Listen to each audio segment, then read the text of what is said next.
Hello everyone, good evening. लक्ष्य point coaching centre में आपका स्वागत है। आज हम बताएंगे आपको ऑब्जेक्टिव क्वेश्चन जो बोर्ड एग्जाम के लिए बहुत ही महत्वपूर्ण है।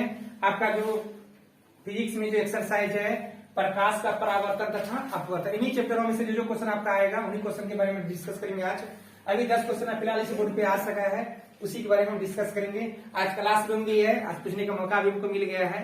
हम कुछ बच्चे से टेस्ट भी लेना चाहेंगे इन क्वेश्चन में क्या उसका परफॉर्मेंस है, वह किस प्रकार पढ़ता है, उन चीजों को आप देखिएगा। तो सबसे पहले हम आपको मिलवाना चाहते हैं एक लड़का से। आइए यूनिक, देखते हैं कितना पढ़ता है, इसका क्या तैयारी है। आपका शुभ नाम क्या होगा? यूनिक कुमार। कौन क्लास में पढ़ते हैं? क्लास 9। आपसे हम कुछ सवाल पूछना चाहते हैं जो क्लास 10 का है। शायद आपने 8 में अच्छा से पढ़ा होगा, इसका आंसर आप आराम से दे सकते हैं। आपके क्लास 8 में प्रकाश का परावर्तन अपवर्तन चैप्टर भी था फिजिक्स में, साइंस में। चलिए पूछते हैं आपसे कुछ सवाल, इनमें से कोई सवाल आपसे पूछ ले, ठीक है? चलिए आप बताइए, तो निर्वात में प्रकाश की चाल क्या होती है? निर्वात में जो प्रकाश की चाल होती है क्या होती है? आपका ऑप्शन है 3 × 10⁸ मीटर प्रति सेकंड, दूसरा है 2 × 10⁸ मीटर प्रति सेकंड, तीसरा है 4 × 10⁸ मीटर प्रति सेकंड, चौथा आपका ऑप्शन है नन। 3 × 10 प्रति मीटर सेकंड। Very good. तो आपका आंसर आया निर्वात में प्रकाश की चाल होती क्या होती है? 3 × 10⁸ मीटर प्रति सेकंड। सही है ना? चलिए बहुत सुंदर। एक और आपसे सवाल हम पूछना चाहते हैं। आप बताइए, एक समतल दर्पण में वक्रता त्रिज्या r है। एक समतल दर्पण की जो वक्रता त्रिज्या होती है r, वो क्या होती है? वो इन्फिनिट हो जाएगा। इनफिनिट हो जाती है, मतलब अपरिभाषित। चलिए, क्या बाबू सही है आंसर? चलिए बहुत सुंदर, लगता है मेहनत करते हैं, ठीक है? तो आप इसी तरह मेहनत कीजिए, फिर मौका मिलेगा आपको बुलाएंगे। बहुत बहुत धन्यवाद यूनिक, थैंक यू सर। अब हम कुछ लड़कियों से कुछ पूछना चाहते हैं। चलिए आप आइए, तो आइए, कुछ सवाल का जवाब बताना है आपको। इन्हीं में से कुछ सवाल बताना है, देखते हैं आप क्या पढ़ती हैं, पता चल जाएगा। आइए जल्दी से आइए। आप पहले अपना नाम बताइए, क्या नाम है आपका? दीक्षा कुमार। दीक्षा कुमार। कौन सी क्लास में पढ़ती है आप? 9th में। तो आपके एक सिलेबस में आपका ये चैप्टर था प्रकाश का परावर्तन था अपवर्तन, ठीक है? देखते हैं आप क्या पढ़ती थी 8 क्लास में, उस चीज को याद रखे नहीं रखे हैं। तो आप सबसे पहले बताइए कि गोलीय दर्पण के ज्यामितीय केंद्र को क्या कहते हैं? गोलीय दर्पण के ज्यामितीय केंद्र को क्या कहते हैं? ऑप्शन आपका है ध्रुव, दूसरा है वक्रता केंद्र, तीसरा है फोकस, चौथा है मुख्य अक्ष। ध्रुव होगा, सही है? चलिए बहुत सुंदर, बहुत बहुत धन्यवाद दीक्षा। आप बैठिए और कुछ बच्चा सवाल कर लेते हैं। और लड़का से कोई आना चाहते हैं? चलिए कौन आएंगे? आइए अपने मन से आइए। चलिए आपके क्या नाम हुआ? शुभ नाम? शिव शक्ति मिश्रा। शिव शक्ति मिश्रा। नहीं, आप कौन सी क्लास में पढ़ते हैं? 9th क्लास में पढ़ते हैं। चलिए आपसे हम कुछ सवाल पूछ लेते हैं, इन्हीं में से कुछ सवाल। आप बताइए सबसे पहले, प्रकाश तरंग उदाहरण है। प्रकाश तरंग उदाहरण है, आपका ऑप्शन है ध्वनि तरंग का, दूसरा है विद्युत चुंबकीय तरंग का, तीसरा है पारावैद्युतिक तरंग का, चौथा है नन। विद्युत चुंबकीय तरंग। विद्युत चुंबकीय तरंग का। बहुत सुंदर, बहुत सुंदर, ठीक है? ठीक है, बैठिए। चलिए तीसरा आपका आंसर आ गया कि प्रकाश तरंग उदाहरण किसका है? विद्युत चुंबकीय तरंग का। और कोई बच्चा बताना चाहते हैं? चलिए आइए। चलिए आपका नाम क्या हुआ? तुलसी कुमारी। तुलसी, आप बताइए कि समतल दर्पण की फोकस दूरी कितनी होती है? ऑप्शन आपका है 0, दूसरा क्या है 1 है, तीसरा अनंत है, चौथा -1 है। अनंत होगा, नहीं?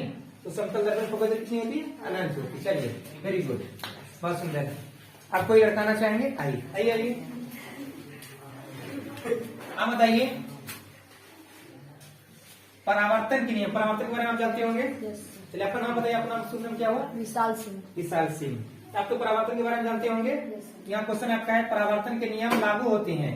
पहला ऑप्शन है केवल समतल दर्पण पर, दूसरा है केवल अवतल दर्पण पर, तीसरा है आपका केवल उत्तल दर्पण पर, चौथा आपका ऑप्शन है सभी परावर्तक पृष्ठों पर। सभी परावर्तक पृष्ठों पर। अच्छा ये बताइए परावर्तन का मतलब क्या होता है? परावर्तन हाँ, किसी चिकनी चमकीली सतह से प्रकाश जाकर उससे पुनः लौटने की क्रिया को परावर्तन नहीं, मतलब किसी चिकनी चमकीली सतह पर प्रकाश पड़ेगी, उससे फिर वापस लौट जाएगी, उसी को परावर्तन कहते हैं। नहीं, बहुत सुंदर विशाल। चलिए और कोई बच्चा कोई आना चाहेंगे? आइए, इन्हीं में सवाल कोई पूछेंगे और भी उससे पूछ सकते हैं आपसे। आइए को आना चाहेंगे तो आइए, मानव आएंगे। चलिए आइए मानव, आइए आइए। आइए आइए देखिए ना, कोई दिक्कत नहीं है, आप जानते थे अच्छी बात है, भी जानते कोई दिक्कत नहीं है, कोशिश कीजिएगा आप सीखने का। चलिए आइए जल्दी से आइए, फिर आगे सवाल बताना है, ये तो 10 ही सवाल है। आइए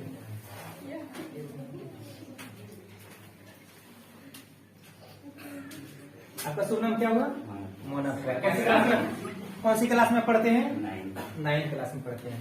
चलिए बताइए मोनक, ध्रुव और वक्रता केंद्र को मिलाने वाली रेखा को क्या कहते हैं? ध्रुव और वक्रता केंद्र, ध्रुव और वक्रता केंद्र को मिलाने वाली रेखा को क्या कहते हैं? पहला है मुख्य अक्ष, दूसरा है परावर्तित रेखा, तीसरा है आपतित किरण, चौथा है नल। क्या होगा? सोचिए सोचिए, कोई दिक्कत नहीं, मुख्य अक्ष होगा। चलिए बहुत सुंदर, बहुत बहुत धन्यवाद मोनक। ठीक है ठीक है, तो बैठिए आप, फिर आराम से। देखिए ये आपका 10 क्वेश्चन है, उसके बाद हम आगे क्वेश्चन आपसे पूछेंगे। तो देखिए आप लोग भी देखिएगा कि ये प्रकाश का परावर्तन और अपवर्तन चैप्टर का बहुत नॉर्मल क्वेश्चन है, इसमें से कुछ सवाल पूछ लेते हैं। आपको 30 सवाल बताएंगे टोटल, या 35 हो सकता है, 10 सवाल अभी स्क्रीन पर आया आपका। अब हम आपको एक और से सारे सवालों का जवाब दे देते हैं, आप लोग भी ध्यान से देखिए, आप लोग भी थोड़ा सा गौर से देखिए, यहाँ पे 3 चीजों को देखना है। सबसे पहला सवाल आपका है, प्रकाश की किरणें गमन करती है? हाँ गमन करती है, मतलब प्रकाश टेढ़ी रेखा में नहीं चलती, वो सीधा चलती है। ठीक है। दूसरा सवाल आपका, प्रकाश तरंग उदाहरण है, किसका उदाहरण है? विद्युत चुम्बकीय तरंग का है। ठीक है। तीसरा है निर्वात, जहाँ हवा नहीं होती वहाँ प्रकाश कितने स्पीड से चलती है? तो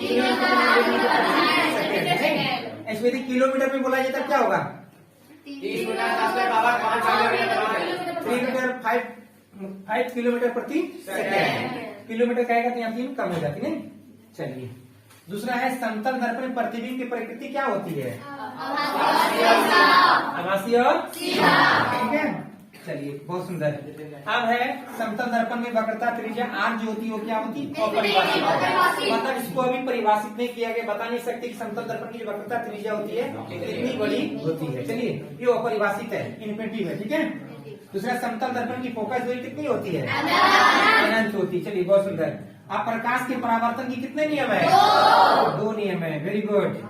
अब है, प्रकाश परावर्तन के नियम लागू होते हैं सभी परावर्तक पृष्ठ, मतलब समतल दर्पण में भी वो परावर्तित हो जाएगा, टकरा के वापस लौट जाएगी। अवतल दर्पण में मतलब जितना भी चिकनी चमकीली सतह होगा सभी से प्रकाश किरण टकराएगी और वापस लौट जाएगा।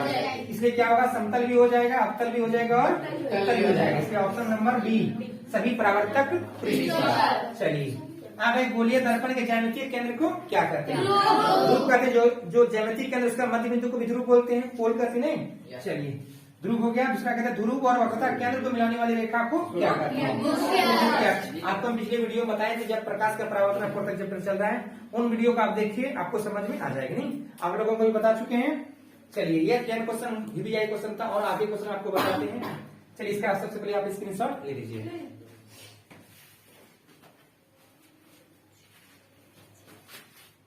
अब हम आपको आगे 10 क्वेश्चन और बताते हैं, प्रकाश के परावर्तन तथा अपवर्तन चैप्टर में जो VBI है। तो देखिए अब 11वां सवाल का है, किसी गोलीय दर्पण की फोकस दूरी उसकी वक्रता त्रिज्या की क्या होती है? चलिए इसी में से किसी से हम पूछना चाहते हैं। चलिए अब आइए, तो आइए आप। चलिए कोई दिक्कत नहीं, गलत सही होता है, कोशिश कीजिएगा। चलिए बताइए, इसमें से बताइए। तो ऑप्शन आपको दे रहे हैं, किसी गोलीय दर्पण की फोकस दूरी उसकी वक्रता त्रिज्या की क्या होती है? पहला है आधी, दूसरा है दुगुनी, तीसरा है तिगुनी, चौथा है चौथाई। आधी होती है। चलिए आधी हो, नहीं सही है? चलिए बहुत सुंदर, ठीक है बैठिए। चलिए अब आगे आप आइए। तो दूसरा कोई रेंज नहीं दीजिएगा, इनको बताने दीजिएगा, कोई दिक्कत नहीं, गलत होगा कोई दिक्कत नहीं यहाँ पे। चलिए आप बताइएगा, इसमें से किस दर्पण से वस्तु का बड़ा प्रतिबिंब बनता है? किस दर्पण से वस्तु का बड़ा प्रतिबिंब